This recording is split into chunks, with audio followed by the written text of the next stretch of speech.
संजय उवाच एवमुक्त्वार्जुनः संख्ये रथपस्थयुपाविशत् विसृज्य ससरं चापं শোকসংবিঘ্নমানস।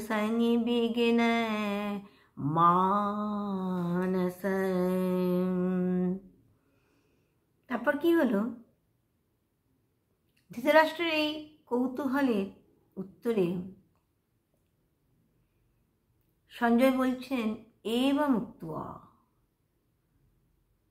সংখ্যে অর্থাৎ যুদ্ধে, রথোপস্থিত রথের উপর বসলেন। এতক্ষণ প্রতিপক্ষকে দেখবার জন্য অর্জুন দাঁড়িয়েছিলেন, এখন তিনি রথের উপর বসলেন। অর্জুন তো ভক্ত, তিনি ভগবানের, তার সখার মনোভাব তো তিনি পূর্ব থেকেই জানেন। তাই এই জগতের জীবকে তিনি যাতে নিজ পাদপদ্মে আকর্ষণ করেন,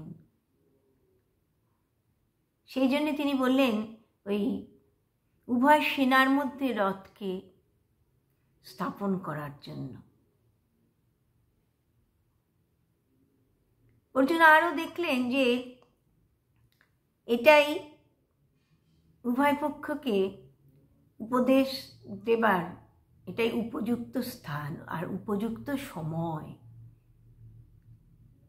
তাই অর্জুন শোক সংবিঘ্ন মানস, শোক মোহ দ্বারা সংবিঘ্ন চিত্ত মানুষের মতো ওই যুদ্ধক্ষেত্রে ওই রথের উপর গিয়ে তিনি বসলেন।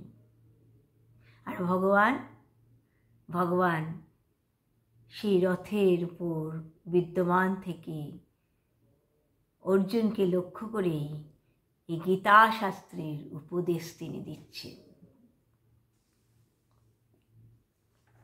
আহা,